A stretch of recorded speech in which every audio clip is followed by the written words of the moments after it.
Hi, everybody. Thanks for joining the Virginia Tech Carilion Wilderness Medicine Journal Club series. This is the March 2024 session on altitude illnesses. We've got the WMS updated recently 2024 guidelines and associated article, and then we have a guest expert speaker. Dr. Lux is going to join giving us a talk as well. I'm going to transition to our initial speaker, Kira, and take it away. You have share screen. I'll mute myself. All right. Let's see, can everyone see that? Cool. All right, so we have an updated altitude illness guidelines for 2024. Basically, since last time, we've added some like post-COVID guidelines, changed like the peds dosing of prophylactic acetazolamide, and then have just been kind of continually de-emphasizing utilizing like the Lake Louise scoring in a clinical setting and vicariously de-emphasis on like insomnia as a symptom because Lake Louise changed that in part of their criteria. So let's see. Post-COVID guidelines. So basically, who needs a post-COVID evaluation before going to altitude? Basically, anyone with persistent symptoms 2 or more weeks after a positive COVID test or hospital discharge. If anyone is admitted to the ICU, had myocarditis or a thromboembolic disease related to COVID. And then there's just like a suggested initial workup there, and then a couple of further testing options depending on if there's like some abnormal findings in that initial test. So just general guidelines for sort of the acute mountain sickness to like HACE spectrum, non like prescription preventions, they're just recommending like gradual ascent. So like if you're gonna go live in Florida, you're gonna go fly in Denver and ski at the resorts, just spend a night in Denver before going up to like those 3,000 meter zones. And then if someone's traveling, like trekking, in like the Himalayas or something, and they're above 3,000 meters pretty consistently.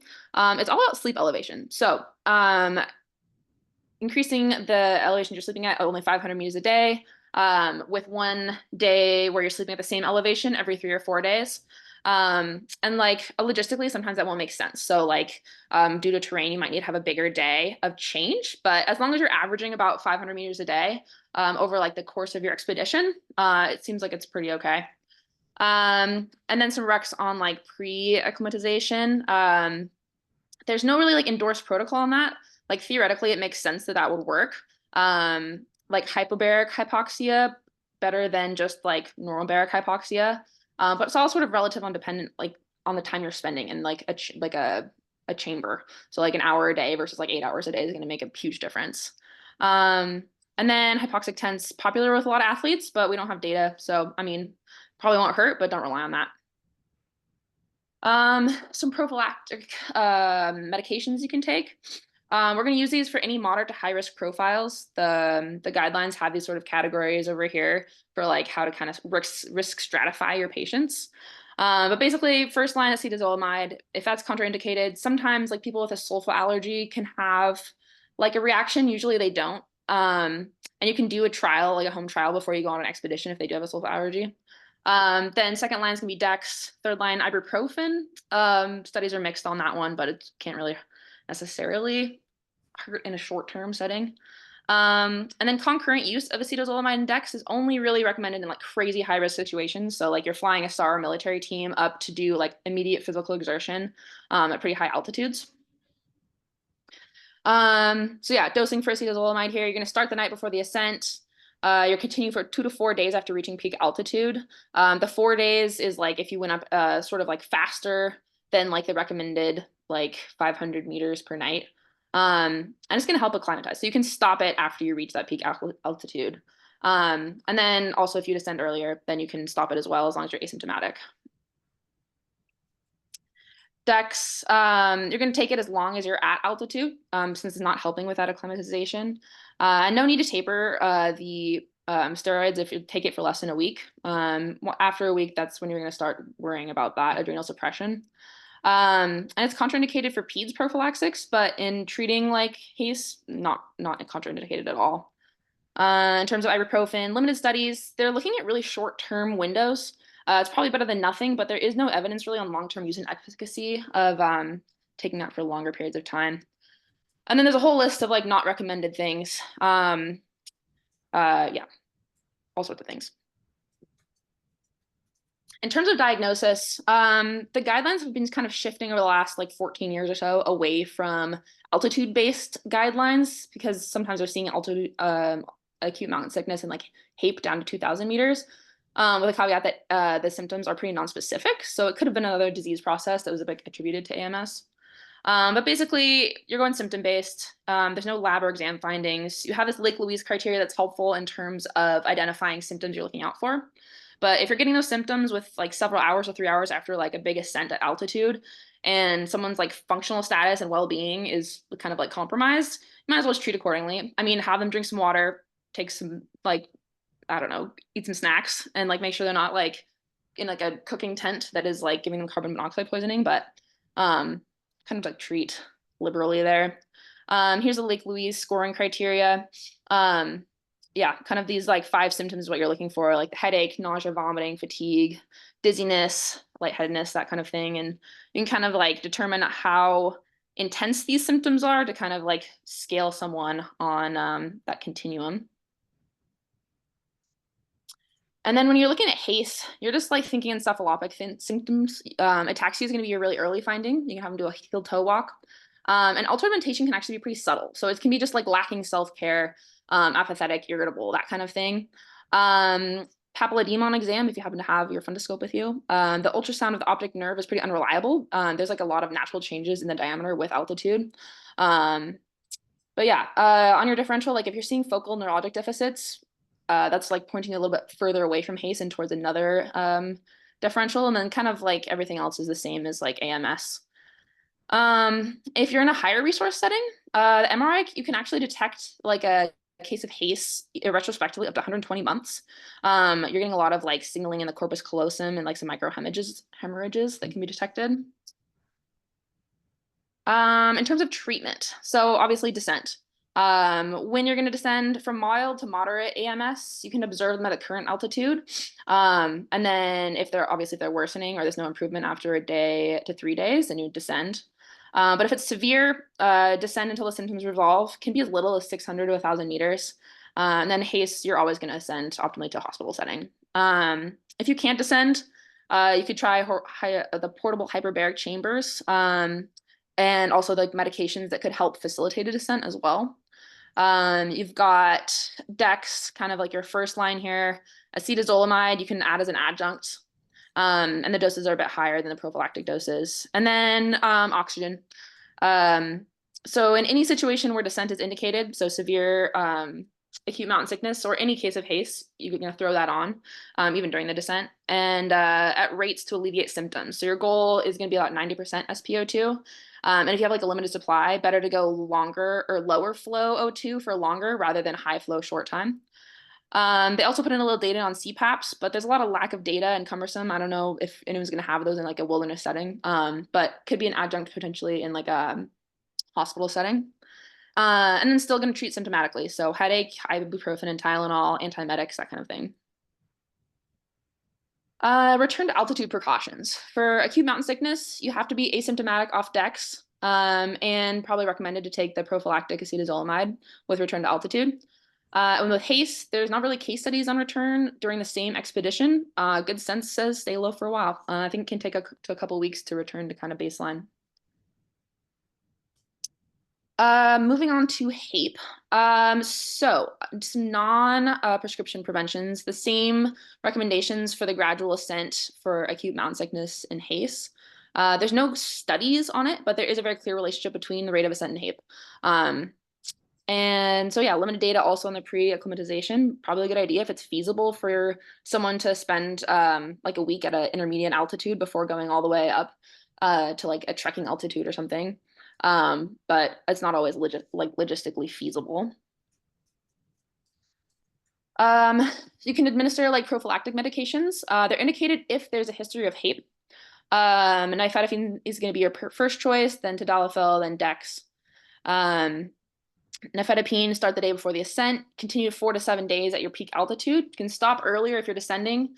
that 4 to 7 days basically is like if you're going up at a slower rate, it's fine to stop at 4 days. If you're going up faster than recommended, maybe go 7 days.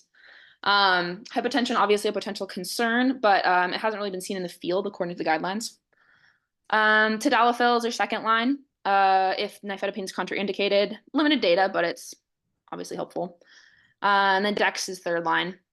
In terms of acetazolamide, there is not use for it necessarily in HAPE prevention for those like lowlanders going to altitude, but there is use in terms of reentry HAPE. So people that are living at high altitude who go on like vacation somewhere low and then are coming back to their like high living altitude. So if they have a prior episode of that reentry HAPE, acetazolamide is a good call for them. And salmeterol, not recommended. It has been proven to reduce HAPE, but it was at like 250% of the normal dose. So there's a lot of side effects, the tachycardia, tremors. So I've not recommended. In terms of diagnosis, HAPE has a little bit more of like a more straightforward definition, I guess. So unacclimated individuals at altitudes over 2,500 meters with specific set of symptoms, though cases of HAPE have been seen a little bit lower. You have this sort of symptom continuum. Initially, a lot of exertional dyspnea out of proportion, non-productive cough, fatigue, gurgling sensations. Later on, you're going to get dyspnea with like mild exertion or at rest, cyanosis. The cough becomes productive with the peak sputum, like the classic you would think of. And you can also have this hypoxic encephalopathy from HAPE that can be hard to differentiate from HACE. So diagnosis. So if you're at base camp, you're going to make that diagnosis based on history and like a pulse ox with the out of proportion hypoxemia. You can, if you had a POCUS, you can look for B lines, pretty sensitive, but non-specific. There's a lot of other processes and no like consensus on terms of like how many B lines you need to be seeing. If you're in the ED, a little bit easier, you got pulse ox, chest x-ray, EKG to start looking for those diffuse alveolar opacities. And then only if there's indeterminate results would you need to do like further CT echo, that type of thing. Differential is always broad, especially in, I don't know, the Kumbu cough, that kind of thing. So treatment, non-prescription, obviously descent again until symptoms resolved. A little bit more, it seems like, than the HACE. They're saying 600 to 1,000. HAPE, they're saying maybe even more than 1,000 meters. And you really want to go as little exertion as possible. You really don't want to increase the pulmonary artery pressure at all and further the pulmonary edema. If you're at a medical center, though, with oxygen at altitude, it's fine to monitor at the altitude. But if they fail to improve, obviously descent to a lower elevation medical center is indicated. So basically, first, you're going to try and descend. If you can't descend, give oxygen. Hyperbaric chambers up next if you can't do either of the first things. On a nifedipine, PD inhibitors, CPAP. Oxygen, your goal is the same as with HACE, goal over 90%. You're going to administer that if you can't descend or while waiting to descend. And same as with like severe altered mental or acute mountain sickness and HACE. You're going to administer it during the descent, even in the severe cases.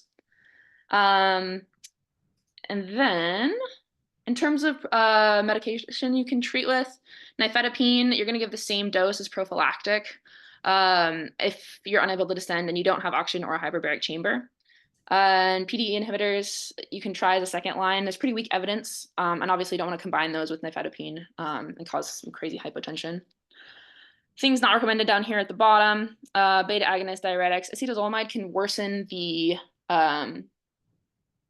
perceived dyspnea, and so it's not indicated. And then Dex just has insufficient evidence so far. Return to altitude. So with HAPE, symptoms must have resolved without supplemental oxygen or any medications, and they have to be able to maintain their oxygenation at mild exercise. And they should probably consider prophylactic nifedipine with return to altitude, especially if they've had multiple episodes of HAPE. And dispo, if you're like in a medical center, it's okay to discharge rather than admit in select cases as long as they have good like familial support. But they have to be able to achieve and maintain over a 90% SpO2 in the ED or urgent care with supplemental oxygen. And it's okay to DHC with that supplemental and home pulse ox, just with like really strict return precautions. So concurrent HAPE and HACE. So sometimes it can be hard to differentiate the cause of encephalopathy because that HAPE can cause like a hypoxia, especially in the wild without sort of testing capabilities. So what are you going to do? If you have oxygen and you're trying to differentiate, administer it. Mentation should rapidly improve if it's just HAPE. If they remain altered, assume HACE and just give DEX empirically. If you don't have oxygen and you're having some like a HAPE patient with altered mentation, just give them the DEX just in case they also have that HACE. And in terms of sort of those like medications you can kind of give it a second line in case you can't descend and someone has HAPE. Nifedipine could theoretically drop BP and so cerebral perfusion if you have the concurrent occurrence. So you could consider sildenafil instead, but there's not really studies on that. So that could be somewhere to go in the future. So yeah.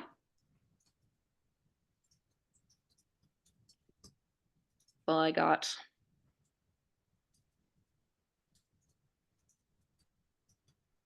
So there have been quite a few questions in the chat during the presentation, but thank you very much. That was very thorough and somehow you made it concise at the same time. I don't know how you did it, but great job. So Dr. Lux has been responding to a lot of questions here. Any questions for Kira before we get into the chat questions?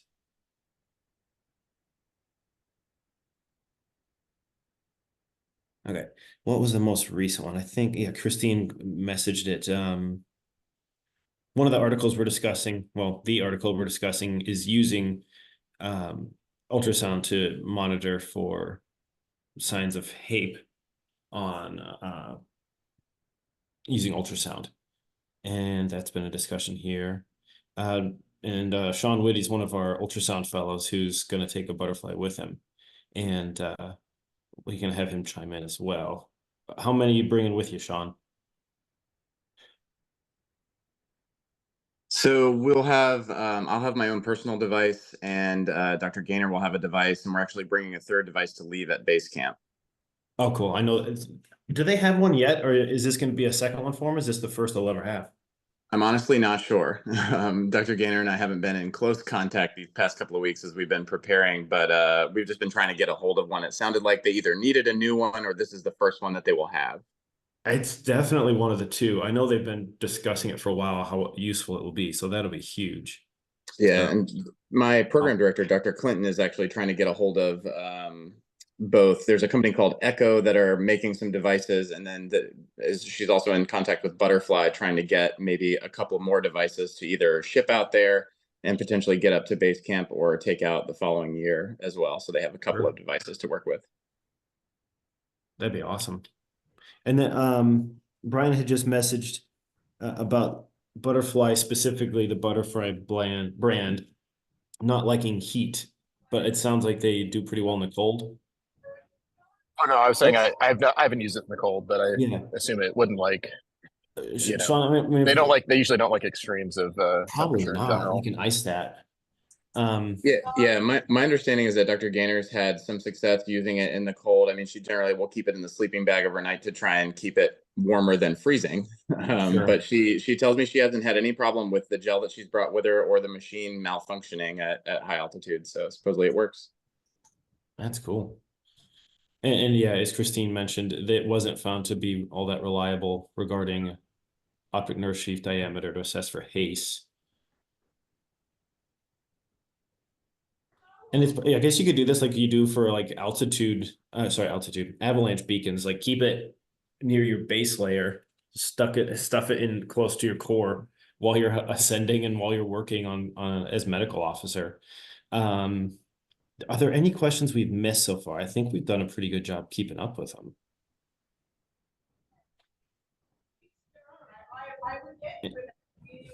And I had put a couple articles in. Oh, it looks like one of them got lost. I never pasted it in. But there's a couple articles in the further reading section on the Google Drive, and they will touch on some of the discussion that's been in the chat.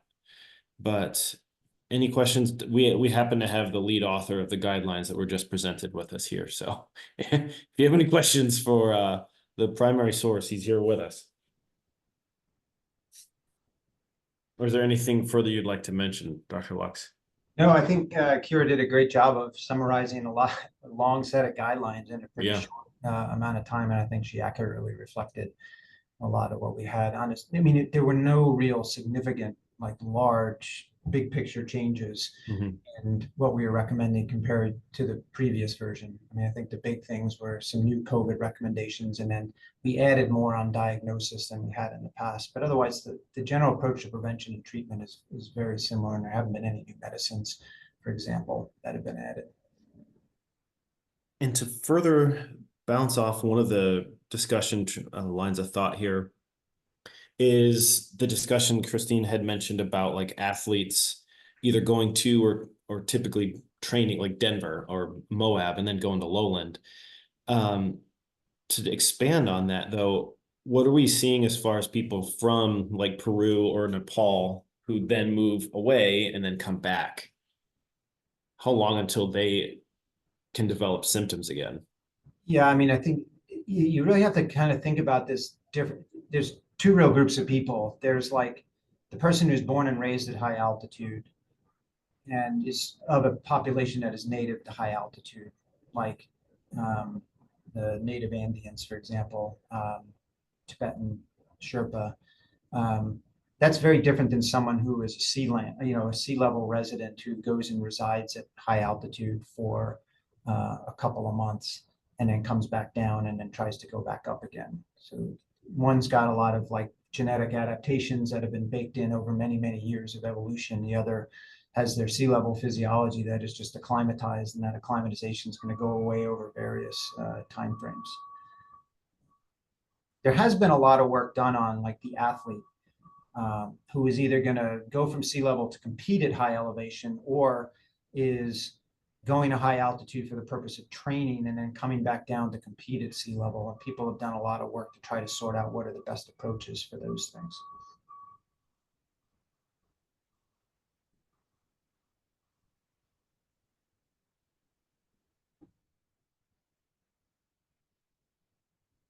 Otherwise, I think we answered all the questions there.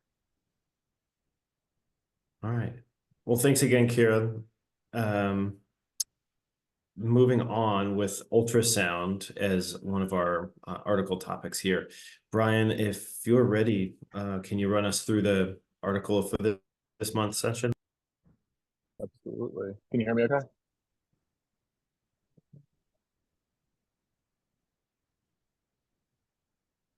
Yeah, I'm going to keep myself muted, crying baby in the background.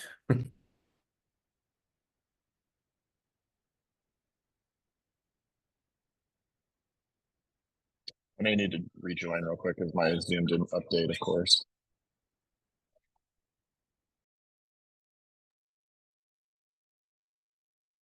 Well, that should be pretty quick. I think Zoom updates run through relatively fast.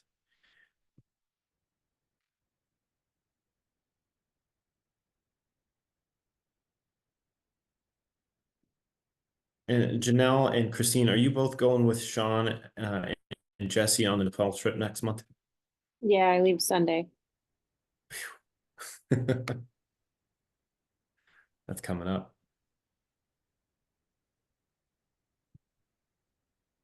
Can you hear me okay? Yep. Sorry about that. I don't know why this is doing this. You would have thought I've learned how to do this during residency during COVID. Okay. My name's Brian. I'm a EM attending an EMS physician trained at under Dr. Lux at University of Washington as a medical student. So I'd like to think I was well trained. I'm very privileged to have learned from him during kind of formative years of medical school.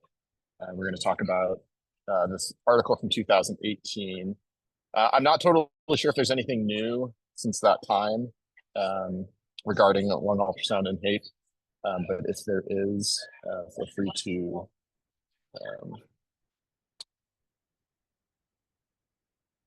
reach out and talk about it. So essentially, this is a article that came out in 2018 out of the Tibetan military hospital in China.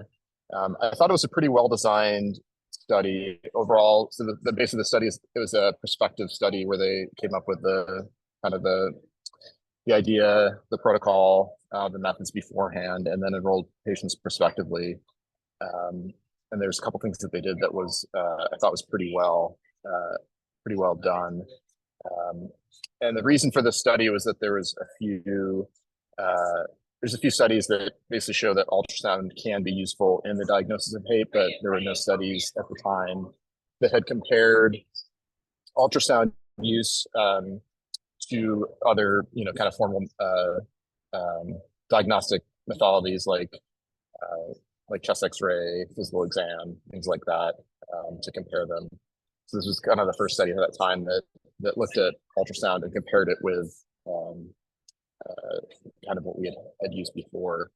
And it makes sense because a lot of times HAPE is, in the field, up in the mountains, where we don't necessarily have access to chest X-rays, things like that can be used. So just looking for alternative methods to help with the diagnosis and treatment.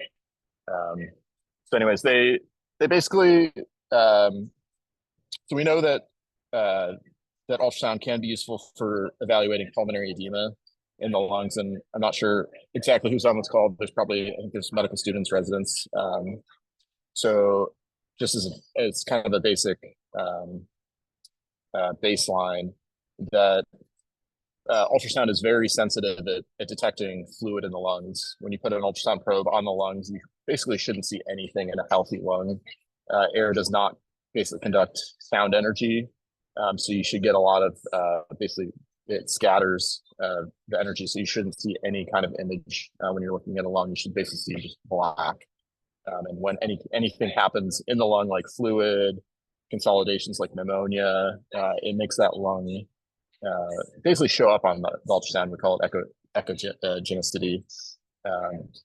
So things like pulmonary edema from either heart failure or HAPE can show up as kind of very specific findings, and we already kind of talked about that in the last talk about B lines. So B lines are just essentially they are ultrasound findings of fluid in the lungs, and they basically just look like big spotlights. Very easy to train on, and very able to replicate the findings. So that's what the study looked at. They basically took as many patients as they could over the study period. They were over 10 years of age, and they had all been basically spent time at altitude in the previous weeks. So these were patients that they suspected were probably suffering from a high altitude illness. And then they excluded anyone with known lung pathology like COPD, asthma, or heart disease that could have contributed. So probably a good selection of patients that were very highly likely to have been suffering from HAPE.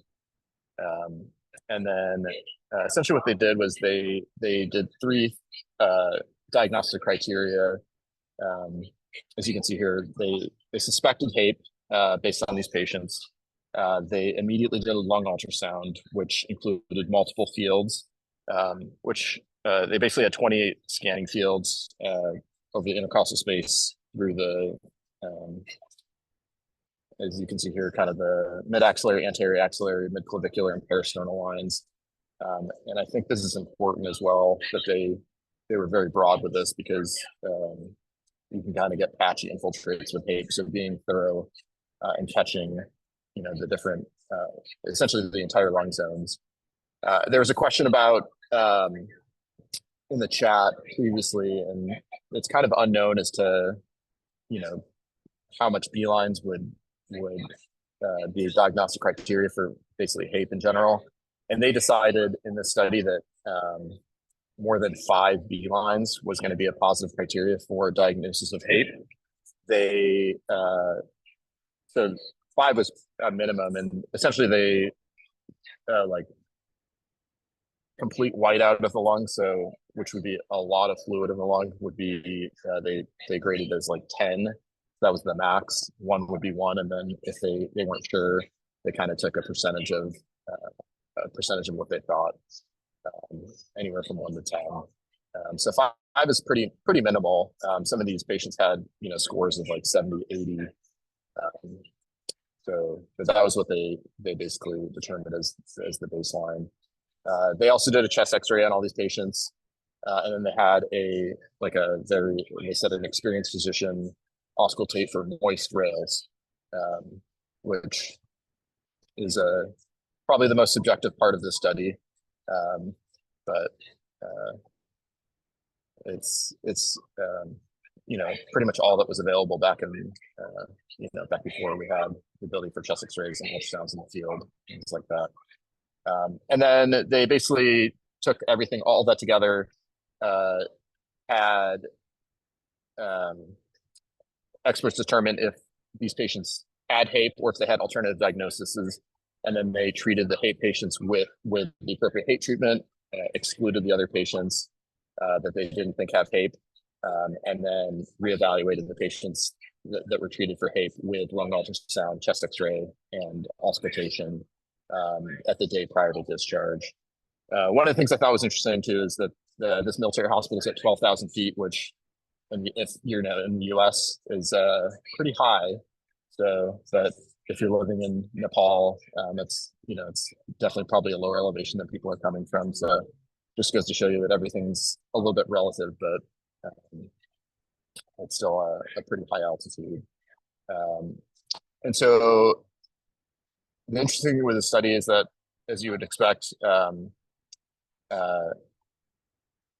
the ultrasound actually did very well in terms of detecting pulmonary edema. They essentially, the sensitivity for lung ultrasound was 98%, which is pretty high. They detected chest X-ray at 93%, and then the voice rails auscultation was the sensitivity for that for the diagnosis of HAPE was 81%. So they compared all three of those together using statistical analysis, and it was essentially lung ultrasound performed better than, obviously better than moist rails, and it also performed better than chest X-ray for ruling in or for the diagnosis of HAPE. And this makes sense. There's multiple studies in the literature that show that chest X-rays are actually more sensitive for things like pneumothorax that lung ultrasound is more sensitive for pneumothorax than chest X-rays. And in ER practice, it's pretty standard of care now to go straight to lung ultrasound for somebody that's suffering from acute cardiogenic pulmonary edema, things like that, because you can make the diagnosis very quickly and inform your treatment plan based on ultrasound instead of waiting for a chest X-ray, which may or may not show findings. One of the other things they showed in the study, which I thought was interesting, was that they basically commented on how the findings on ultrasound are they're very simple. They only saw B lines versus on chest X-ray. In the setting of HAPE, there's multiple findings that you can see. So I think as a beginning operator, or if you're going to put this in the hands of like a paramedic or something like that, it'd be much easier to train to identify these, and it's reproducible versus chest X-rays can have a lot of different findings. And then some of the other stuff I thought was interesting is, if you can see on here, the B-line score. So 5 was their minimum criteria, and it was kind of interesting how it correlated with basically the severity of HAPE. So it would make sense that their B-line scores were up to 200 was the highest, which seemed to correlate with the oxygen saturation. So the higher the B-line score, the worse presentation of HAPE and the more severe the symptoms. And then the other interesting thing about the study was that they looked at the kind of follow-up. So so this is like looking at resolution. So after treatment, they did repeat chest X-rays, repeat lung ultrasounds, repeat voice rails. All those things improved, and they basically showed that if you have only the option to use lung ultrasound, you can use that as a basically as a initial diagnostic tool for the diagnosis, but then it's pretty predictive if you have improvement of the B lines that your treatment is working, patient's getting better. I think one of the strengths of the study is that they did have multiple,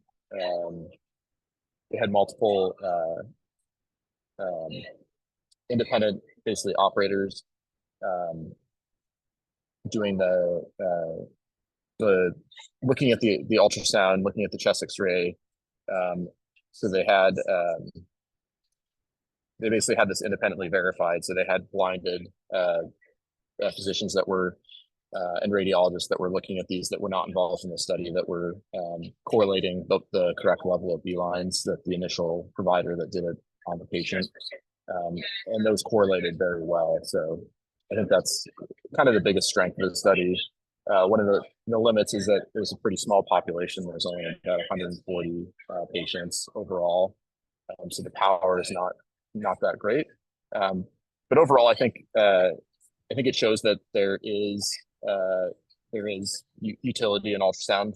I think it's going to be more easy to use, like we just talked about, going up to altitude as long as you keep it warm. And I think it's an important modality that we'll be able to use. The biggest thing that I think we always have to keep in mind, and they point out in the study, is it's kind of treating the patient. Kind of learned that in medical school, is treating the patient, not the monitor. So you have to take all the clinical information, not just looking at B lines, and look at all the clinical like vital signs, the history, and putting it all together to have the appropriate diagnosis. Obviously, if we're like sitting at Denali, Denali Base Camp or 14,000 foot in Denali or Everest Base Camp, most of those patients are not going to have pre-existing, severe COPD or heart failure. So we're going to pre-select for a lot of patients that if we see fluid in their lungs, it's going to be likely due to altitude illness. But that's just something to keep in mind. But you definitely have to keep the whole clinical picture in mind when you're trying to diagnose this. So like I said, I don't know if there's anything new. I've done a lit review since this time, but I think there is definitely some, as Dr. Luck said in the chat, there's not a huge consensus as to how many B lines would be a firm diagnosis of hate, and that's unknown. And there's probably some more room for research on this, but this is kind of a start and shows that there is utility for this.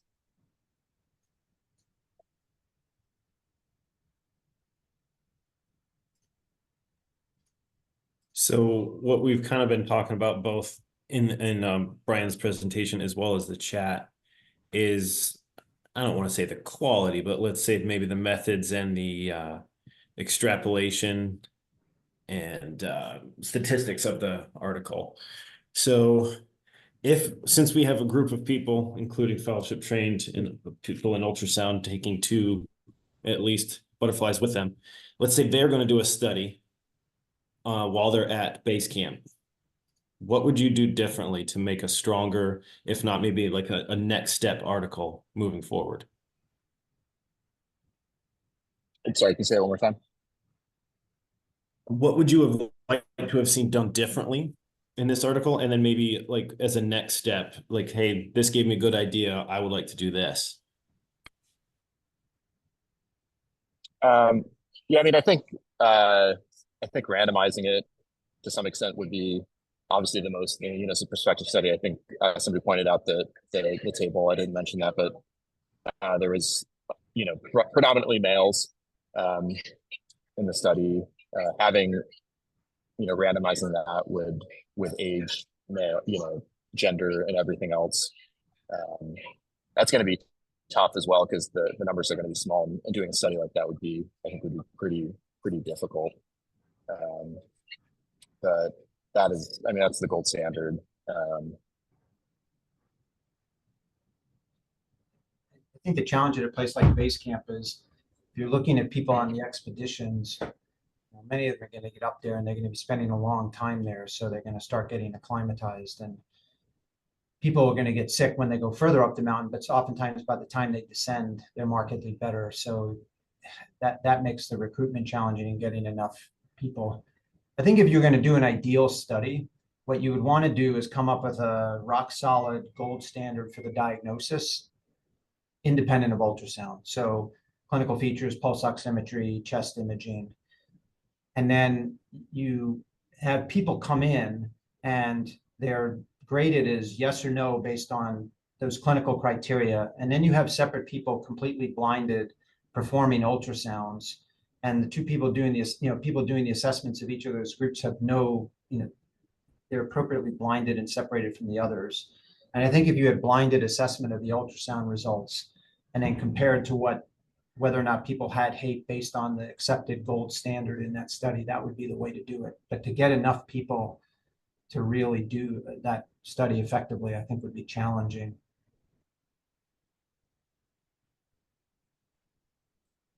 I mean, you can hang out, for example, in Ferice in Nepal. Well, first of all, in a place like Ferice, you don't have chest radiography to include as part of a gold standard, but they may get 5 cases of HAPE an entire season. So it's hard to get the numbers. I think that's the biggest challenge is going to be finding Yeah. the numbers for that, for sure. I think that's a pretty frequently seen difficulty with wilderness medicine research is just getting the sample size. Yeah. Absolutely. I think in the end, like Brian says, you have to go into it like you're going to interpret that data from the ultrasound in light of the other clinical features that you're seeing, and then what your pretest probability is that this is high altitude pulmonary edema. And for an otherwise healthy person who is sitting at Everest Base Camp, who's short of breath and has a ton of B-lines, whether it's a B-line score of 10 or a B-line score of 15, it's probably high altitude pulmonary edema, as opposed to pneumonia, which might have a different ultrasound appearance. Yeah, and I guess from my perspective, I use ultrasound in the emergency department. I enjoy using it, but to some extent, if you're sitting in, like I said, if you're doing a medical patrol on Denali, I'm not sure how much utility it would have when you're expecting that's the presentation you're going to see with somebody with shortness of breath, hypoxia, things like that. So it's definitely a tool that you can use, but I don't know if it's necessary or would, I think it helps. Potentially, I think the biggest benefit would be that you could look at their treatment, look at their improvement with treatment potentially. But other things like physical exam and hypoxia and improvement of subjective, like shortness of breath, would be available too. So I think it's just another tool in the toolbox, but I would agree. I mean, there is a differential diagnosis for acute, subacute onset of shortness of breath at high altitude. And one of the mistakes I saw made a lot on Denali was people weren't even using pulse oximetry. So if someone would be short of breath during ascent, and they would just spin them and send them down. And no one even checked the pulse ox on some of these people. Normal pulse ox value at high elevation in someone who's short of breath, you have to really question whether that diagnosis of HAPE is correct. And so I think this pulse oximetry, like ultrasound, can be really useful if available, but just shouldn't be the be all end all.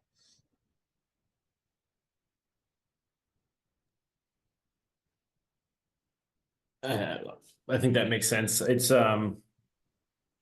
ultrasound's been used so much more often in so many different of the wilderness medicine like core content, I suppose. Now it's just kind of nice to implement it as we go.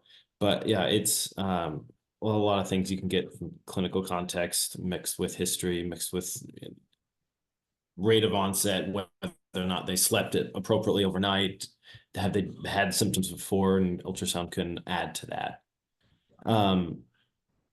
So crying baby, so I'm going to try and shut up here and hand it off again.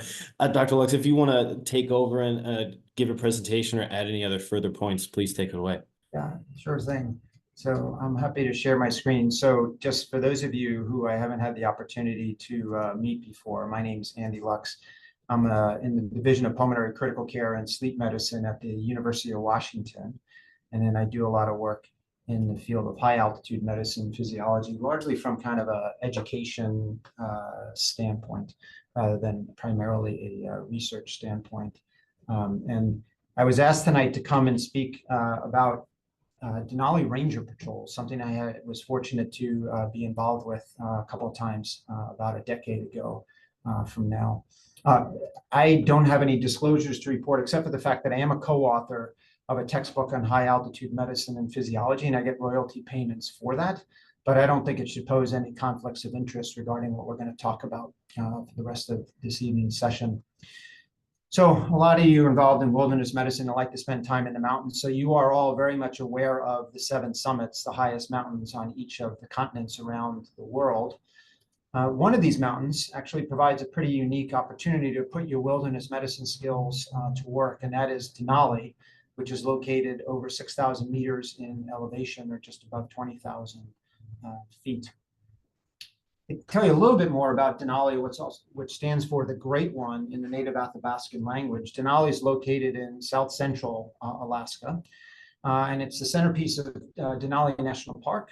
For a long time, it was named Mount McKinley after the former president, even though he never ever set eyes on the mountain.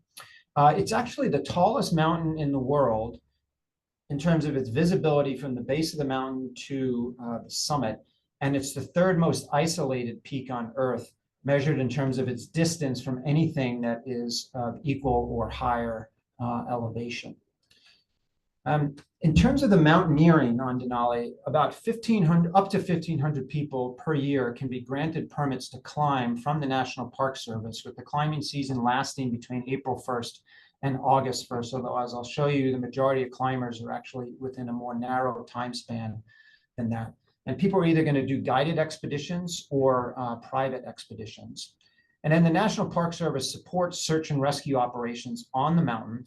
And these search and rescue teams are comprised primarily of volunteers who have the requisite skills to join these patrols, and they're working in conjunction with National Park rangers, in particular climbing rangers. So what I'll spend some time talking about through the remainder of my lecture, we're going to talk a little bit about climbing the mountain itself. I'll then give you some details about the ranger patrols and how to get involved with them. Spend a bunch of time talking about the weather on Denali, which turns out to be a huge determinant of whether or not people are going to be successful in their attempts to summit. And then we'll spend some time talking about the medical operations on the mountain. Okay. So let's talk at the beginning about climbing the mountain itself. So the logistics of climbing Denali are much, much different than a lot of other mountain climbing that you may have been involved with in the past. You cannot drive to the start of this climb. You're either going to walk in an extremely long distance from the road that goes through the park, or, as most people do, you're going to fly into base camp on the Kahotna Glacier using one of the flight services based out of Talkeetna, Alaska. And the problem is, you can't reliably say, I'm going to get to base camp on this date, because weather can really interrupt the travel schedules for the flight services and make it hard to get in when you would like to get in. And in terms of getting on and off the mountain, as well as the remainder of the trip, being flexible and having a lot of backup supplies of fuel and food is really key to ensuring a successful ascent. Some more logistics: be prepared for the fact that you're going to be carrying a lot of gear and other supplies. This is not really a mountain where you're trying to do the light and fast ascent as is done in other regions of the world. And there's no porters. There's no other modes of support. So whatever you're bringing, you are carrying, and you're going to be carrying a lot of gear. And the majority of climbers are doing rope travel on the glaciers, towing sleds up to the base camp at 4,300 meters in elevation, or the advanced base camp. And then they'll stage out of there to go up to the high camp and onto the summit. The sleds usually stay back at the 4,300 meter camp itself. But again, you're carrying everything yourself on this mountain.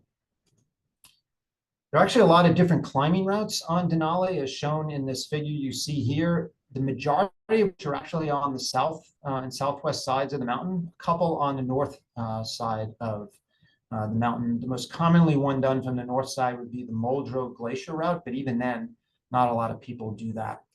In fact, if you look at the breakdown of how many people are on each route from year to year that's provided by the National Park Service, the overwhelming majority, I mean, overwhelming majority of people are climbing the West Buttress route, which is the least technically difficult of all the routes. And so the ranger patrols that are put together by the Park Service and are out on the mountain providing support for search and rescue operations and other assistance to climbers are based on the West Buttress route. If they have to run rescues in other parts of the mountain, like someone gets into trouble on the Muldrow Glacier, they're going to mobilize a ranger team out of Talkeetna or the northern part of the park rather than using one of the ranger patrols. Now, this picture gives you a sense of what the main West Buttress route involves. People fly into base camp on the east fork of the Kahiltna Glacier at about 2,200 meters in elevation. They'll then travel down that fork out to the main Kahiltna Glacier, and most people will camp at 2,400 meters for a night, then move from there. A lot of people bypass Camp 2 and go to Camp 3 at 3,300 meters. Advanced base camp, where the National Park Service has a big operation at 4,300 meters, and then high camp at 5,200 meters beyond the West Buttress itself before people move on to the summit. Now, to tell you a little bit more about each of the specific camps, the majority of climbers are doing the West Buttress, so they're going to start by flying into the east fork of the Kahiltna Glacier, where the National Park Service has a small operation set up with a communications tent and other basic supplies that they have there. It is actually pretty well resourced with food and medical supplies, as well as communications equipment. This is easily the warmest place on the mountain that you're going to spend time. And it actually has the mildest weather, although even here the weather can be quite challenging at times. Just about every group that travels up the mountain is going to then stop at Camp 1 at 2,400 meters in elevation. There's no additional resources here. There's no permanent Park Service presence during the climbing season. And because of its relatively low elevation, the weather here is generally pretty benign as well. Some groups will actually opt to set up a camp at 2,900 meters in elevation, although the majority of private and guided groups will actually bypass this elevation. The Park Service patrols tend to stay here. It's beautiful. The weather here actually tends to be pretty bad, believe it or not. So it's not the best place for that groups want to hang out. What most climbing expeditions will do is, instead of staying here, they'll actually, on their way from Camp 1 to Camp 3, will cache a lot of supplies here. And then once they get up to Camp 3, they'll come back down and pick up the supplies and travel back up to Camp 3 itself. People are going to spend a lot of time at Camp 3. This is where you start getting some really nice views of Mount Foraker in the distance, which you see here. Also has no additional resources and no permanent Park Service presence, and usually is quite crowded with a lot of climbers, because this is where the groups are going to wait for a couple of days, doing some supply caching up higher, picking up supply caches from down lower before they move up to the advanced base camp at 4,300 meters.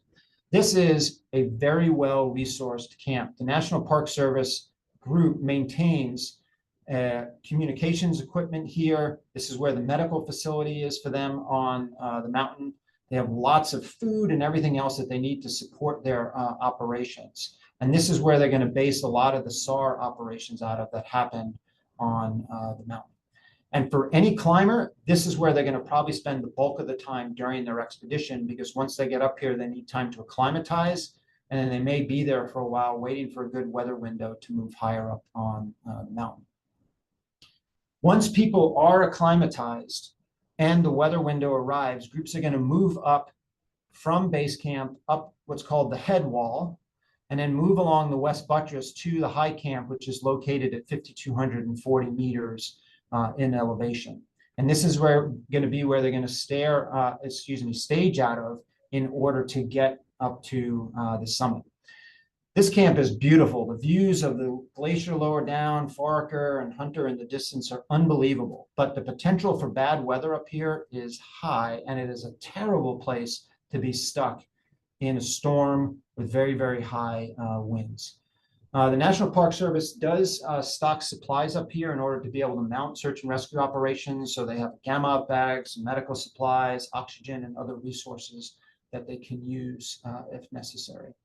And from here, groups will set out along this trail that you can see here in the snow. This is a part of the route called the Autobahn. Early in the season, it's really dangerous because it's often very icy and easy to fall and go all the way down to the glacier below. Later in the season, it's a little more straightforward to travel as it's covered with a lot more snow. Go beyond Denali Pass here, and then eventually up towards the summit of the mountain. Now, there is nothing, there is no such thing as a fast ascent on Denali. This is data from the National Park Service, and you can see the average number of days that climbers have spent on the mountain. So most people are budgeting for 2 weeks or more. In fact, the fastest ascent on a guided operation, if everything goes according to plan, weather's good, they move from camp to camp as intended, is going to be about 2 weeks in duration.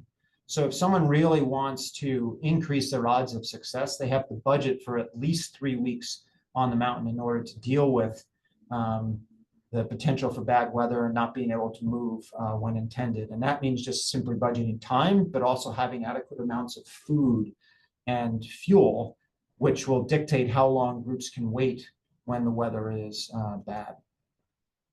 I mentioned before that the climbing season from the park's perspective is April 1 until August 1st, but the majority of climbs are actually occurring in a very, very concentrated time period.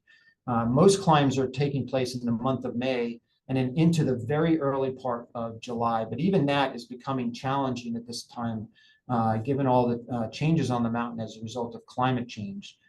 The big problem in April is it's too cold and often too windy to move up high in the mountain. And then the problem once you get out into late June and July is that oftentimes you're not even getting freezing temperatures on the Kahiltna Glacier at night. And so it becomes very difficult to travel safely across the Kahiltna Glacier, which has just these monster-sized crevasses. And so it poses a lot of challenges for travel by the climbing groups, as well as landing the plane on the east fork of the Kahiltna Glacier itself. All right, before we move on to the next section, let me stop and see what questions have come up in the chat. So the one question was, how do the SAR resources get to Camp 4? So the first climbing patrol that goes on the mountain in April will stop Camp 4.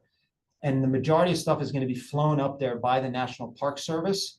And that's in conjunction with stuff that they just cache there over the winter by burying in the snow. So the Ranger Patrol itself is not carrying a ton of supplies up with them. They're relying on the stuff that's been cached, like the tents, and then the other equipment that will get flown up with the help of the Park Service helicopter and the military itself. Okay. Any other questions? And feel free to unmute yourself if you have them, and I'll take them on.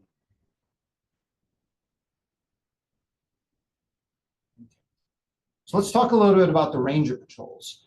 So these Ranger Patrols are run under the auspices of the National Park Service. And as a result, it's very different than if you're working on a SAR team in your local community. You are working under National Park Service and federal government rules that apply to the work that you are doing and your compensation for it. The Ranger Patrols are generally comprised of a climbing ranger who is either a seasonal or full-time National Park Service employee who is a full-blown, well-established, highly accomplished mountain climber. Okay. Some of them are actually law enforcement rangers for the National Park Service, others are not. And then each of the rangers then puts together a group of 4 or 5 volunteers that will travel with them on the patrol. The majority of the climbers are on the patrol because they have the requisite climbing and rescue skills. And then one person is going to be on that patrol because they have the requisite medical skills to serve as the medical point person for when this patrol contacts people to evaluate them for medical issues that come up. In terms of what the Ranger Patrols are there to do, about every 7 to 10 days during the climbing season, once the first patrol gets on the mountain, another patrol team is going to land at base camp and start their way up the mountain. That patrol, over the course of their 25 to 30 days on the mountain, is going to travel the primary climbing route used by the majority of climbers on the West Buttress. And while they're moving up the mountain or staying at particular camps, they are there to be available for search and rescue operations that might be necessary on the main climbing route, or they may contact climbers or guides at a particular camp to provide medical care or help sort out other issues.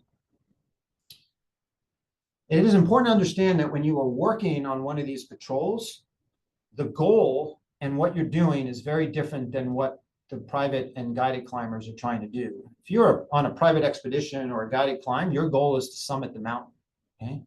And you're going to spend anywhere from 15 to 30 days trying to do that. You're totally self-supported, no help from porters, no one's flying in any supplies for you during the expedition.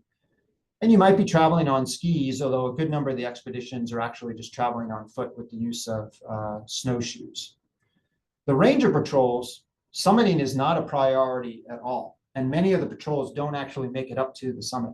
If they get an opportunity to go, great, they're going to take advantage of it. And it's a wonderful like cherry on the top of your sundae, of your ice cream sundae from your time on an expedition. But that's not the goal at all. You're there to be available to help people with medical problems and deal with search and rescue operations. The patrols are budgeted to spend 25 to 30 days on the mountain, and that's going to affect their schedule. You are generally self-supported when you're moving from camp to camp, but you do have the option when you're a member of a patrol to actually have supplies flown up to the 4,300 meter camp for you. So for example, when we were skiing from base camp up to the 4,300 meter camp over the period of about a week or so, a lot of our upper mountain supplies, like our warm boots, our down pants, our heavy down jackets, were actually flown up to the 4,300 meter camp for us so that we didn't need to carry a very large amount of supplies with us along the way. And then the 4,300 meter camp is well stocked with food for the Park Service people, so we didn't have to carry all of that stuff lower down. And I'd say the majority of the patrols are traveling on skis. It's very rare that they're going to be on snowshoes, so it helps to be a very good backcountry skier if you want to get on one of these ranger patrols.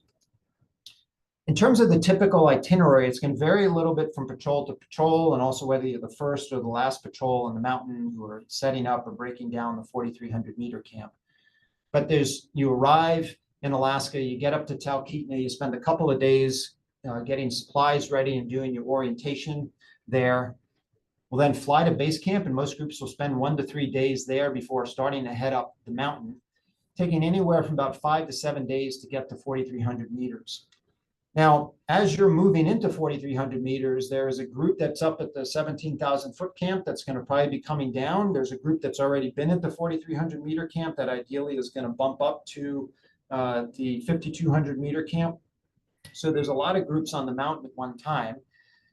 If everyone has great weather and can move as intended, it's wonderful. But occasionally what happens is there are 3 ranger patrols sitting at the 4,300 meter camp at the same time because no one can get up to the high camp due to the weather. And the team came up from the 3,300 meter camp a little bit earlier than anticipated. So there's a potential for that to happen. It's a little bit of a downer when it does. Most groups spend the bulk of their time at the 4,300 meter advanced base camp. And then depending on the weather and other factors, they'll eventually try to get up to the 5,200 meter camp and stay there for a good number of days if able to do so. And then at the end of everything, it's back down to 4,300 meters and then a very quick trip out to base camp over just 1 to 2 days. People are often wondering how it is that I get involved. Like, I'd love to do this. How do I do it? Well, there's 2 ways. One I'd say is easier than the other. The easiest way is if you actually know someone who's a climbing ranger, because the climbing rangers are able to invite people and put together their own teams. And I think a lot of them really like to do this because if they're spending 30 days on the mountain, they want to be with people they know, enjoy, and know that they have the requisite skills for working on the mountain. But that's not the only option available.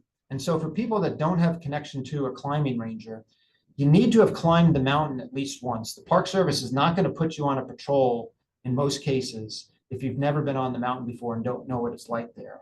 So once you've done either a private or a guided climb on the mountain, you can apply to the program. And then occasionally rangers can't fill out their teams with their friends or other people they know, or someone has to drop off at the last minute. And that's when the Park Service is going to reach out to people that they feel have the requisite skills and put you into an open patrol slot. And then on my second patrol, that's in fact what happened to fill a couple of slots on the patrol. All right. Now we're going to spend a little bit of time talking about the weather, but before I do that, let me stop again and see if anyone has any questions.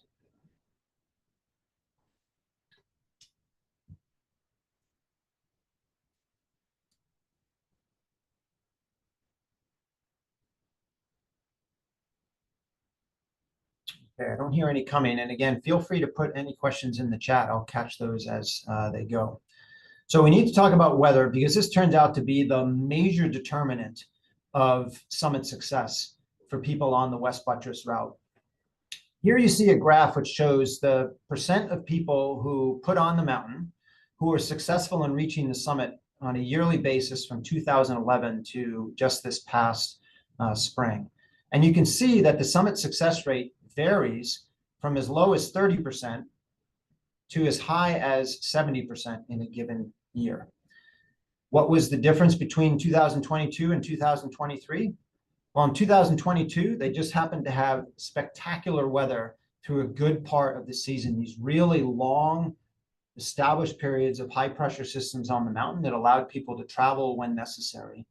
And then last year, after a very nice period of weather early on while they were setting up the 4,300 meter camp, they just had a huge long period of storm after storm after storm, high winds, lots of precipitation that made it extremely difficult for everyone to go. So you have to be prepared for bad weather, and you have to understand that this is going to affect decision-making on the mountain to a great extent. So why is the weather so bad? Well, Denali sits here in Alaska, and there's this weather feature known as the polar jet that rolls off of Siberia and the Kamchatka and northern Russia. And then you have the Bering Sea, which loves to kick out low pressure systems that head into Alaska. And the combination of those things makes for really challenging weather conditions that can vary a lot from day to day. The winters are extremely tough on Denali. You'll know that there's very few people who have actually ever claimed winter ascents of Denali. Days are extremely short, it's very dark, you're above the Arctic Circle, it's extremely cold and extremely windy. And because of the high winds and the very, very low temperatures, there's actually very little snowfall that occurs in the winter months. So the crevasses are not filled up on the glacier, which makes it extremely dangerous to travel over some of those large glaciers. Cold is a standard feature of climbing this mountain. And it doesn't matter whether you're on the mountain in April or you're on the mountain in late June. You are going to be very, very cold. It's just how cold you are depends on where you are. This is data that was gathered at Denali Pass. So this is beyond the 52,000 meter camp on your way to the summit, showing the mean diurnal temperatures by month. So based on the hour of the day. So even in June, July, and August, up at this elevation, it gets pretty darn cold at night. Even during the daytime, it's never really particularly warm. But the temperatures during the winter months, you can see, are just full on ridiculous in terms of how cold they can be. You're not going to get away with a very, very light sleeping bag on this mountain. It's also an extremely windy place. And even when the sun is shining, the wind can make it extremely hard to travel on certain parts of this mountain, in particular on the West Buttress or up near the summit itself. This is data that was generated at the same, roughly the same elevation, showing how the wind speeds change from month to month over the course of the year. These are not the actual wind speeds themselves. This is what's called reanalysis data. So don't focus too much on the specific numbers, but just understand that the lowest winds and the amount of time each day where the winds are low enough tends to be the best between April and July, which correlates when most people are doing their climbing. In the winter and in the fall, the winds can be extremely high, which contributes to the challenges climbing at that time of year. Now, the problem with the weather forecasts is they're really unreliable. Each day, the National Park Service patrol that's at the 4,300 meter camp radios out to Talkeetna, and Talkeetna is going to give them the National Weather Service forecast for the day for the base camp where you put in with the plane and at different elevations along the mountain. And they will write this up on a whiteboard and put that out for all the various private and guided climbing expeditions to come by and see. And it's kind of a sad sight when everyone's stuck in a bad weather pattern, as people just kind of mosey over and look at the whiteboard and walk away with a disappointing view of what the weather is supposed to be for the next several days ahead. But the thing I always found when I was on the mountain is these forecasts just were not reliable. There were plenty of times when they told us, yep, you got a high pressure system settling in on the mountain that's going to last for 4 days. And you think, great, this is going to be a great climbing window. And the next day you're sitting in a blizzard at the same camp. There's no way you're moving anywhere. And there are other times they told us that, look, low pressure is going to settle in and it's going to make it very hard to travel. The next thing you know, you wake up the next morning and it's a bluebird day. There's no wind where you are or higher up on the mountain. And so they're forecasting over this very large area with the potential for unstable weather patterns. And so there's just tons of variability from day to day, and you can't always rely on the forecasts. You can rely a lot on visual cues. And one of the biggest signs you have to watch out for when you're on Denali is the formation of lenticular clouds. If you see lenticular clouds setting up, it's often a sign that it's not a good time to be heading higher on the mountain. And then quite often when we were down at the 4,300 meter camp, we'd be looking up towards the 5,200 meter camp. And if you saw spindrift blowing like this up off the ridges, you knew that that was not the time to be heading up there, even though it might have been a bluebird day. And I can tell you that moving along the west buttress itself, which at points is this knife edge ridge with significant drop-offs to both sides, and very high winds like this is a decidedly unpleasant thing to do. So when you saw signs like this, it was time to just stay put. Now, the problem is people often have limited time spans that they can spend on the mountain. It's frustrating to sit there and wait out weather patterns, particularly when there's a lot of uncertainty as to how long they're going to last. And I think a series of problems start to develop for people who don't have the patience or don't have the supplies to be able to wait out things in terms of food and fuel.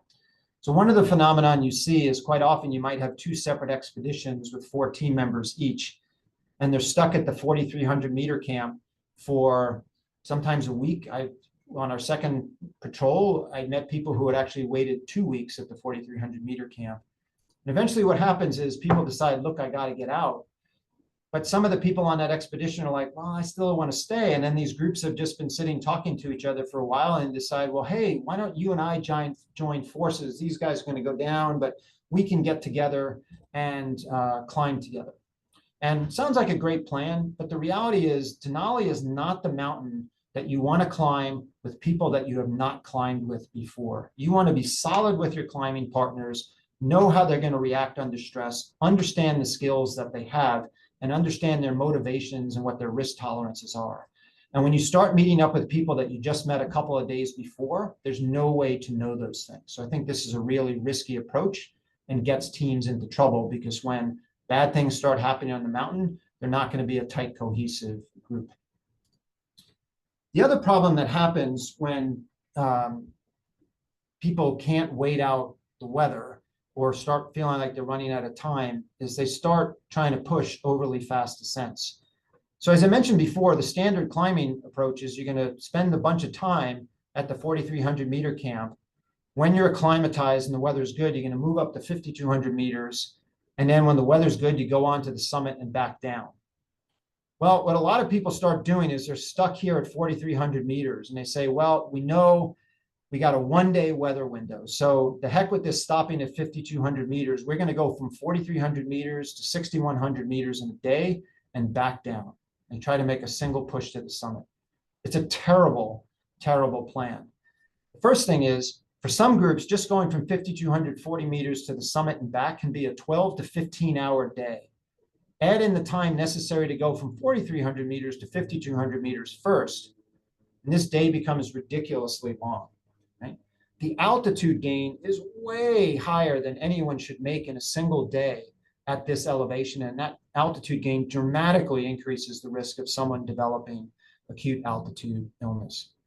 So high risk of acute altitude illness, very, very long days on the mountain, which gives people very limited reserve in the event that the weather gets bad or someone has an injury. It's a real big recipe for problems. Now, to give you an example of some of the things that happen when people decide not to wait out bad weather, on my second patrol on our way up the mountain, we heard that there was an avalanche up higher on the mountain.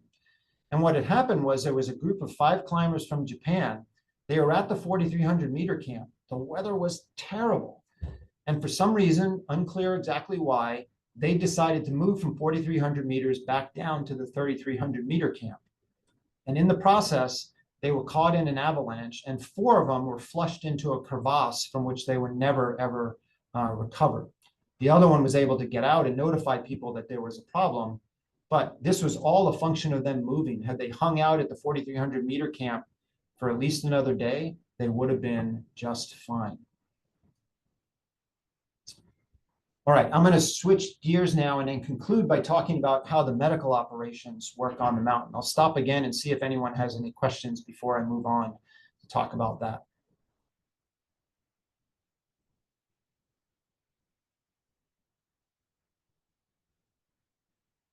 Okay, so the bulk of the medical care takes place at the 4,300 meter camp, where the ranger patrols tend to spend the greatest amount of time out of their 25 to 30 day expedition. And Advanced Base Camp is actually pretty well stocked with medical supplies. There is a small medical tent itself with space to house 1 or 2 people. We have a variety of oxygen tanks, including these very large case-size cylinders. There's selected IV and oral medications, which they work to keep warm. They have supplies for airway management, splinting and wound care. There's a portable hyperbaric chamber and ECG, and there's now Wi-Fi and satellite contact available with the National Park Service and medical director back in Talkeetna. There's daily communications, but anytime there's an operation going on, you're in contact with these people. Helicopter evacuations are the main way that people who are really sick get off the mountain, but I emphasize the point of really sick. So the park has 2 helicopter resources they can access. Through the climbing season, they contract with a helicopter operation, and they have full-time availability of a A-Star B3E helicopter, which does the bulk of the work for them on the mountain. If necessary, they can access a Chinook helicopter from the US Army, but it's very, very rare that they have to do this, and takes a lot of work behind the scenes in order to mobilize the military for this purpose. And if any of you have spent time climbing in Europe or done any EMS or SAR operations in Europe, it's useful to understand that the approach to helicopter EMS operations is markedly different on Denali than it is in Europe. In Europe, they will fly a helicopter to pick someone off the mountain for just about no reason at all. You sprain your ankle, even if you could walk out, they'll get a helicopter for you. Fall and fracture your arm, you might be able to walk out, they'll get a helicopter for you. But the Park Service does not mobilize helicopters unless there's a threat to life, limb, or eyesight. Very, very restricted in its use. So the Park Service works on an algorithm that first helps them determine who they're going to evaluate, okay? And then if they evaluate you, whether or not they evacuate you by helicopter or evacuate you on foot depends on the nature of the situation. So they if someone comes to be evaluated by the Park Service, they are going to decide whether you meet Denali treatment criteria. If you don't, they're going to give you some very limited instructions for self-care and necessarily have you self-evacuate. But if you meet the criteria for treatment by the volunteer Ranger Patrol, then they're going to consult their evacuation guidelines and depend how to get you out. And in general, it's important to understand that if the Ranger Patrol makes a decision that they're treating someone, that person is going down the mountain either by foot or they're going off the mountain by helicopter. So this is why this becomes a very, very important decision point. And it actually creates a lot of awkward encounters with climbers and guides who kind of wander into the ranger camp at 4,300 meters, and they're asking these kind of somewhat evasive and beating around the bush type questions, trying to tease out whether they need help or not. And the Park Service people are trying to do their own little dance, because the guides know if the Park Service decides to treat their client, that client's going out, and that affects the rest of that guided operation in some situations. So it can create some weird dynamics sometimes at 4,300 meters. Now, if you look at the reasons for the search and rescue operations, which have been, Scott McIntosh from the University of Utah published some nice data on this in 2010, looking at a nearly 30-year period, breaking down the SAR operations into medical cases as well as trauma cases. The medical, overwhelming majority of them fall into three categories: either altitude illness, general medical problems, or the cold environment. And then in terms of trauma, the majority of these are people who fall. And they're falling on things like the head wall, or falling while skiing the Messner Couloir, for example, or coming down the rescue gully on skis. Okay?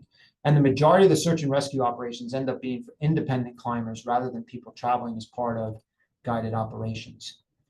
In terms of the medical SAR cases, here you can see the breakdown of the reasons for those cases: a lot of fatigue, abdominal pain, some chest pain, which is difficult to evaluate effectively in that environment. But you see a smattering of other things. I actually was asked to evaluate someone who turned out to have acute appendicitis when we were there. And then in terms of the altitude and environmental stuff, altitude illness plays a big role, but frostbite tends to be the predominant problem. It's extremely easy to get up there, to get frostbite there with the very cold temperatures and the high winds and people handling a lot of metal, which they shouldn't be doing with bare hands, or they're traveling in really adverse conditions when they should just be hunkered down. Now, over time, the number of climbers on Denali has increased significantly, but the fatality rate has decreased a lot. And that's due to a combination of the Park Service presence on the mountain, as well as a lot of education and really good practices by the guides. In terms of the causes of death, the bulk of the cases of people who die in the mountain are related to climbing falls, which I said tend to occur in characteristic parts of the mountain, such as the head wall, the west buttress itself, the Messner Couloir, and the rescue gully. So it's not uncommon for people to say they want to ski the mountain and they're going to come off the summit, and instead of coming down the standard route, they decide to ski the Messner Couloir. It's a great line, very long, quite beautiful setting, but boy, if it's icy and you fall, you're not stopping yourself, unfortunately.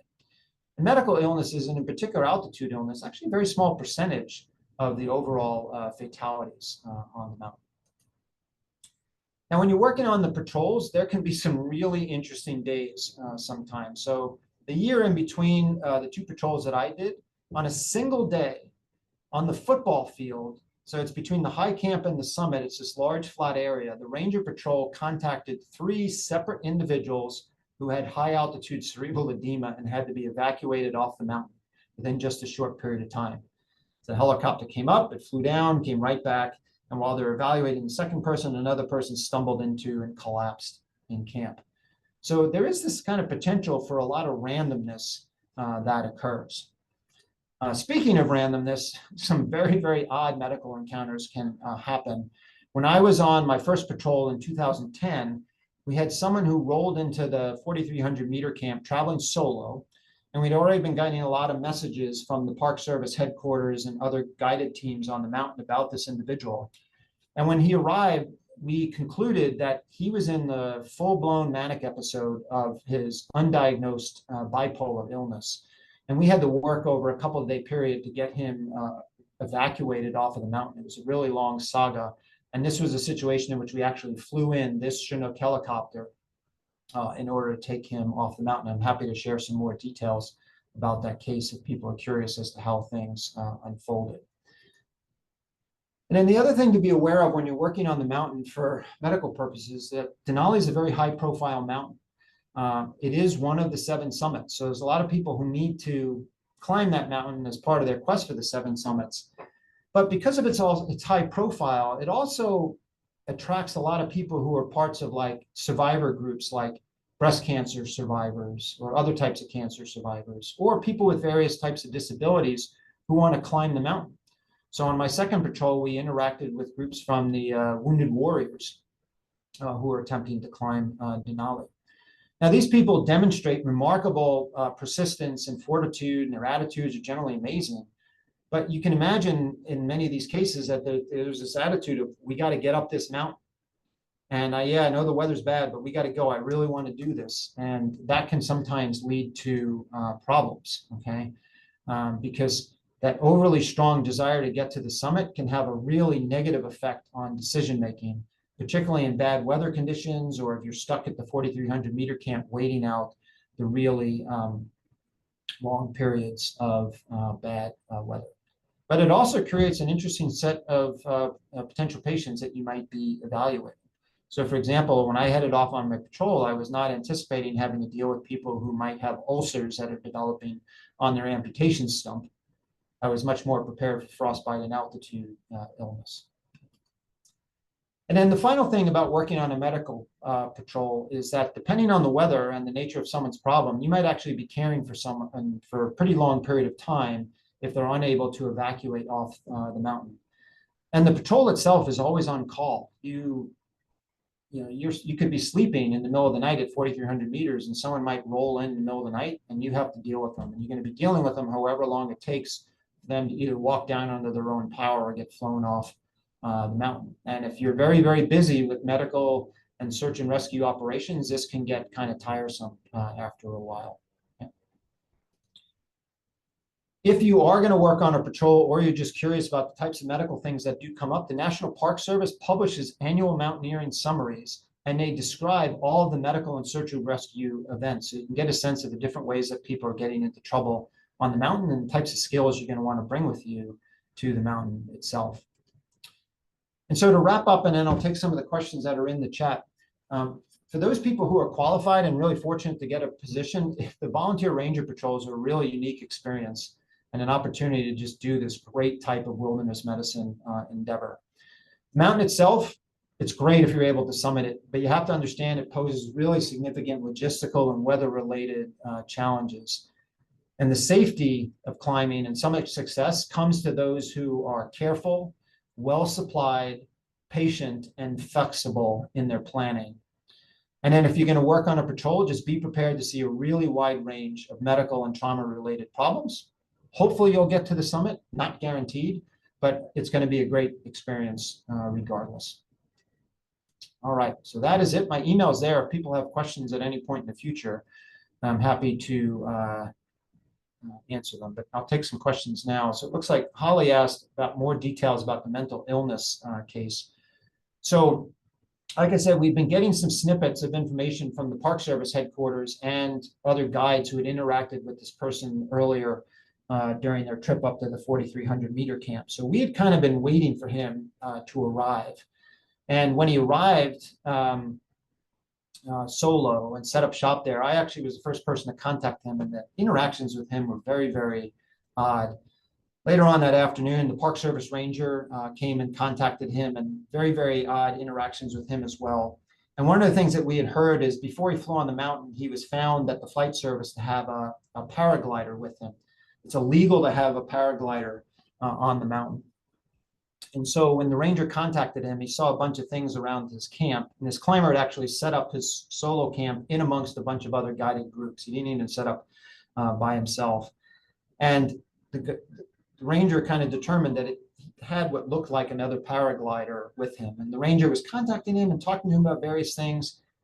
And the climber would say, no, that's not the case. Here, see, it says in the federal code of regulations, which he had brought with him in his gear, he would pull out the federal code of regulations and cite what the true rule was. And so we were wondering what to do about him. And at some point, the guide went and talked to the people back at the Park Service headquarters and said, you know, I think he has a paraglider with him. And they said, well, you should inspect the bag. And then if he has one, you should confiscate it. And so he went and inspected it. It was in fact a paraglider.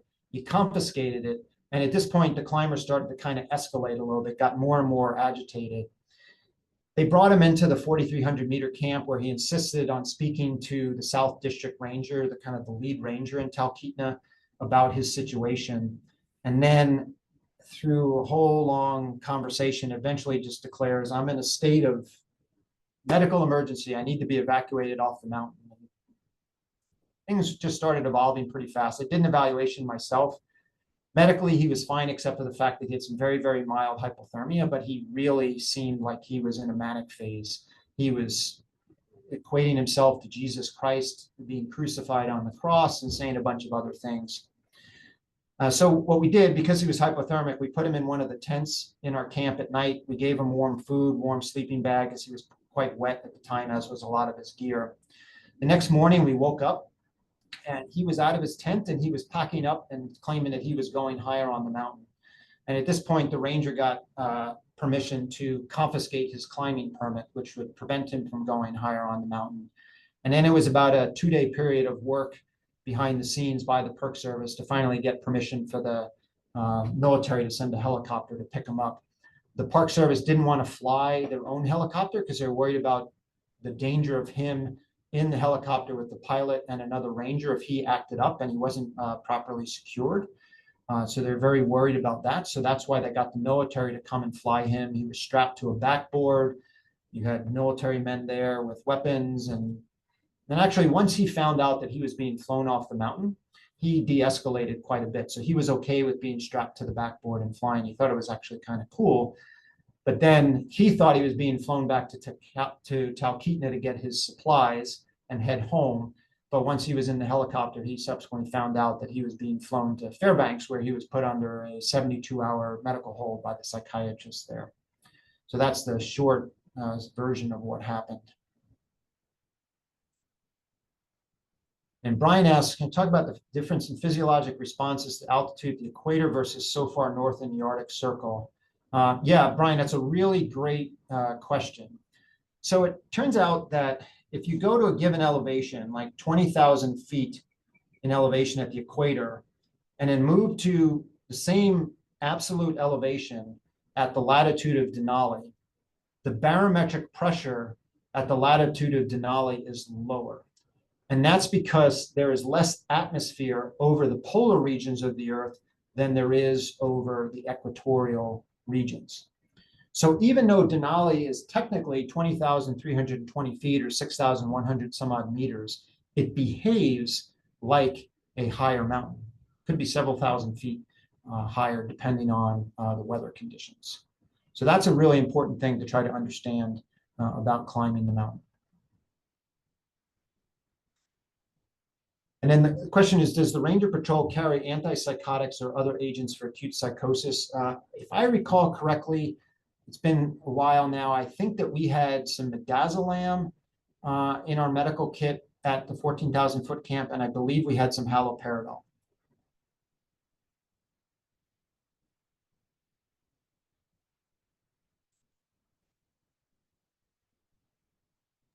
Do you think that's somewhat unique to Denali? Do you think that's common throughout the other national parks, or maybe particularly like the higher elevation areas?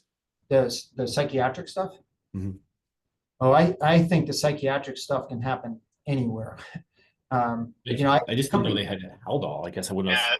Oh, that they carry Haldol. I mean, years ago at a WMS meeting, I heard someone give a talk about psychiatric illness in the wilderness, and this person lived in Tennessee, so most of his wilderness medicine was practiced in, I think it was either Shenandoah or can't remember the name of the other park. And because of the proximity to major urban centers compared to some of the parks out west, the volumes of people coming into these parks was huge. And there was a tremendous amount of psychiatric illness that they saw on the trails, including a lot of people who were markedly depressed and suicidal when they were out there. Justin, I was a former park ranger at Grand Canyon National Park. I've been doing EMS and search and rescue and still volunteer there on a yearly basis now. And that park is I don't know if it's the vortexes in Sedona nearby, but it is a magnet for psychiatric illness. People drive from all over the country to go there. There's multiple instances of people getting, kind of like Dr. Lux was saying about that medevac, people getting flown off the river because they decided that they were going to do a 3-week river trip and stop all their psychiatric medications at the start of it. So it's definitely something that happens on a regular basis in our national parks.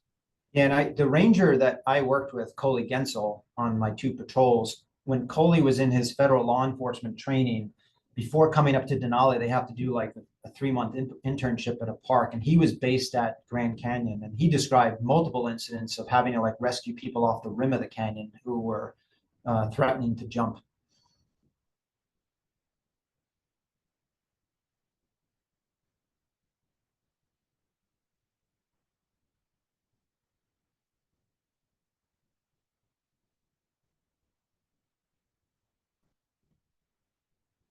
Anybody have any questions on altitude illnesses or national park work?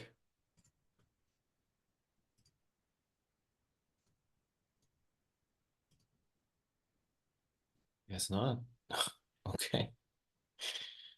Well, thank you to all of our speakers for joining, and Christine for choosing our articles and helping out in the chat.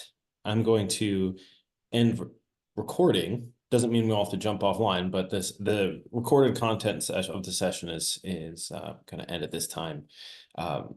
Before that, though, next month's session is going to be on immersion pulmonary edema.